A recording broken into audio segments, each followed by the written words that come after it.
Hello అండి, నేను మీ Vasavi. Welcome to Sreetha reads. ఇన్ని రోజులు గ్యాప్ వచ్చినందుకు సారీ ఫ్రెండ్స్. నేను ఊరు వెళ్ళాల్సి రావటం వల్ల వీడియోస్ అప్లోడ్ చేయలేకపోయాను. ఇప్పటి నుంచి రోజు వీడియోస్ అప్లోడ్ చేస్తాను. వీడియో చూస్తున్నారు వచ్చేసి షేర్ చేసి సబ్స్క్రైబ్ చేసుకోవడం మాత్రం మర్చిపోవద్దు. ఇంకా స్టోరీ స్టార్ట్ చేద్దామా? ఇష్టసకుడా మూడో. అందరూ మంచి నిద్రలో ఉండగా ట్రైన్లో నుంచి ఏదో పెద్ద సౌండ్ అయ్యేసరికి ఉలిక్కిపడి లేచారు ఇద్దరు. ఆ అమ్మాయికి చాలా భయం వేసి, ఏమైందండి అలా సౌండ్ వచ్చింది అని అడిగింది. అదే తెలియడం లేదు అని డోర్ తీసి బయటకు వచ్చి గేట్ దగ్గర నిలబడ్డాడు అతను. బయట అంతా చీకటి, ఏవో అరుపులు, ఏడుపులు వినిపిస్తూ ఉన్నాయి. ఆ అమ్మాయి కూడా వచ్చి అతని పక్కన నిలబడి ఆ ఏడుపు విన్నది. ఏమండి, ఏడుపులు వినిపిస్తున్నాయి, ఏదో జరిగినట్లు ఉంది అనుకుంటా అన్నది. అవును అంటూ అతను కిందకు దిగి సెల్లైట్ వైపు చూస్తుంటే కొంతమంది అటువైపు వెళ్తూ ఉంటారు. వాళ్ళని ఆపి, ఏమైందండి అని అడిగాడు అతను. రైలు పట్టాలు తప్పి ముందు బోగిలో 4-5 బోగీలు పక్కన పడిపోయాయి అంటున్నారు. మేము కూడా చూడడానికి వెళ్తున్నాం బాబు అని చెప్పి వాళ్ళు వెళ్ళారు అక్కడి నుండి. అయ్యో, పట్టాలు తప్పిందే, పాపం ఆ భోగిలో ఉన్న పరిస్థితి ఎలా ఉందో అన్నది ఆమె. నేను చూసి వస్తాను, నువ్వు ఇక్కడే ఉండు అన్నాడు అతను. నేను మీతో వస్తానండి అన్నది ఆమె. వద్దులే, అక్కడ పరిస్థితి ఎలా ఉందో అంటాడు అతను. ఏదైనా సహాయం కావాలేమో, నేను కూడా చేస్తాను అన్నది. సరే అని కూపీలోకి వెళ్ళి సూట్ కేసు, ల్యాప్టాప్ బ్యాగు జాగ్రత్తగా పెట్టి బయటికి వచ్చి, సరే పద అన్నాడు అతను. ఏమిటి పద? కింద అసలు ఏమీ కనిపించడం లేదు. మీ ఫోన్ ఇవ్వండి, నేను లైట్ వేస్తాను, మీరు దిగి నన్ను కూడా దింపండి అన్నది ఆమె. ట్రైన్ దిగడం రాదు కానీ వచ్చి సహాయం చేస్తుందంట అని గొనుక్కుంటూ తను లైట్ వేసి చూపిస్తుంటే అతను ట్రైన్ దిగన్నాడు ఆమెని. ఆ అమ్మాయి కిందకు చూసి, వామ్మో, ఇక్కడి నుంచి ఎలా దిగాలి, నాకు రాదు, మీరే దింపండి అన్నది. అతను ఆ అమ్మాయి వైపు కోపంగా చూసి, అయితే నేను వెళ్తాను, నువ్వు ఇక్కడే ఉండు అన్నాడు. ఏమండి, ప్లీజ్ కొంచెం దింపరా అని అడిగింది. ముందు ఆ ఏమండి అంటూ ఆపు, కట్టుకుని మొగని పిలిచినట్లు ఏంటి అన్నాడు అతను. చిచి, మీరు నా మొగుడేమిటి అన్నది ఆమె కూడా. సెల్లైట్ వెలుగులో అతని మొహం ఎర్రబారి కనిపించి, అయ్యో సారీ, నేను కావాలని అనలేదు అన్నది ఆమె. నీకు పొగరు చాలా ఉంది కదా అన్నాడు అతను. అయ్యో రామా, నాకు అసలు పొగరంటే అర్థం కూడా తెలియదు, ప్లీజ్ దించరా అని 2 చేతులు ఇచ్చింది. అతను తప్పక అమ్మాయిని ఎత్తుకొని దించుతూ, దూదిపింజలా మెత్తగా ఉంది, నీ ఒంట్లో అసలు ఎముకలే లేవా, ఇంత మెత్తగా ఉన్నావు అని అడిగాడు అతను. ఆమె కిందకు దిగి, నేను మిమ్మల్ని దించమని అడిగాను కానీ నా ఒళ్ళు గురించి చెప్పమని అడగలేదు కదా అన్నది. చేసిన హెల్ప్కి థ్యాంక్స్ చెప్పడం మానేసి, ఏమిటి నీ పొగరు అని కోపంగా అన్నాడు అతను. ఏమిటి వేనా అని కోపంగా చూసింది. కానీ అతనికి చీకట్లో కనిపించకపోయినా కోపంగా చూస్తుందని మాత్రం అర్థమైంది. చూసింది చాలు కానీ నడు, చీకట్లో కింద ఏమి ఉన్నాయో కూడా తెలియదు అన్నాడు అతను.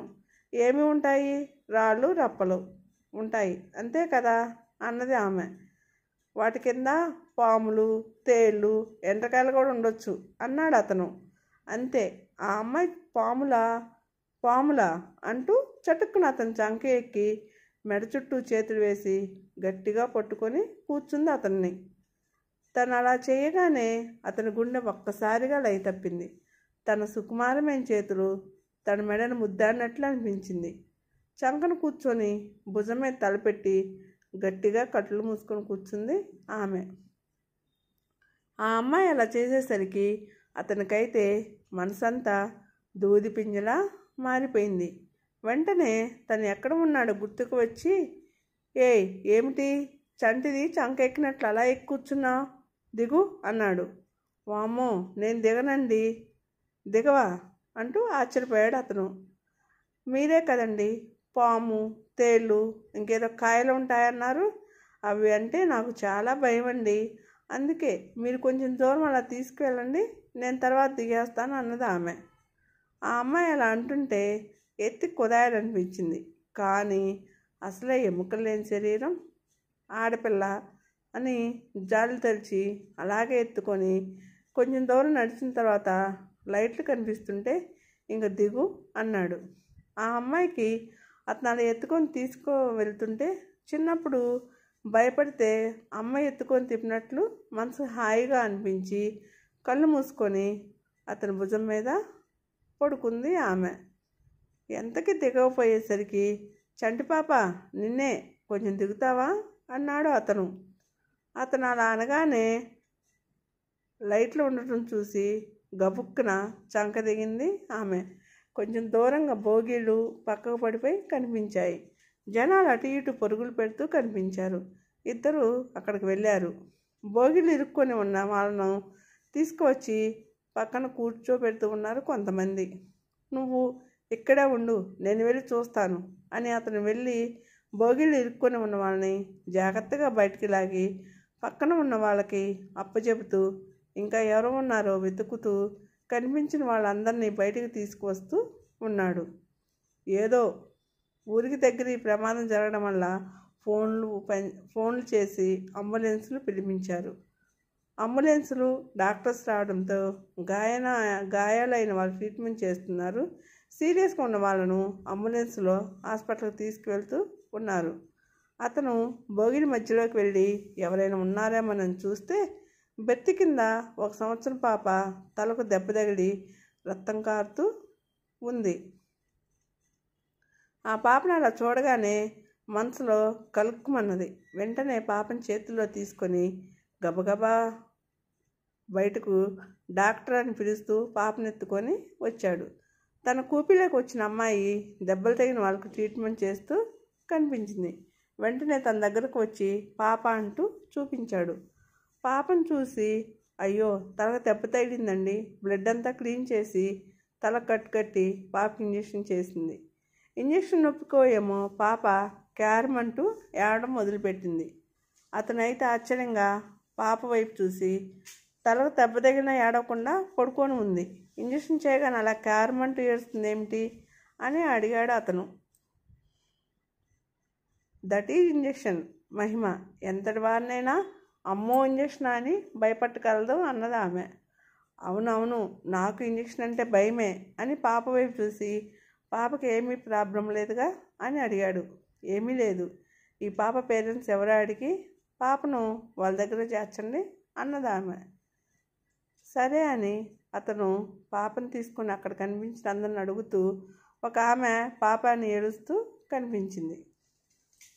ఆమె ఒళ్ళంతా బ్లడ్డు, చేతికి మొహానికి దెబ్బలు తగిలాయి. అయినా అవి ఏమీ పట్టించుకోకుండా తన బిడ్డ కోసం వెతుకుతూ ఉంది. బహుశా అదేనేమో తల్లి ప్రేమంటే అని అనుకున్నాడు అతను. ఆమెను అలా చూసి, ఏమైందండి, ఒళ్ళంతా అలా దెబ్బలు పెట్టుకొని ట్రీట్మెంట్ చేయించకుండా ఇలా తిరుగుతున్నారేమిటి అని అడిగాడు.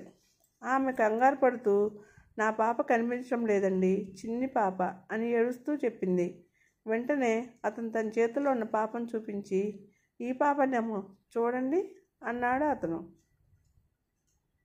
ఆమె ఆ పాపను చూసి ఆనందంతో, నా పాపే అండి అంటూ ఎత్తుకొని ముద్దు పెట్టుకొని 2 చేతులు ఎత్తి దండం పెడుతూ, థ్యాంక్ యూ అన్నా, నా బిడ్డను కాపాడావు అన్నది.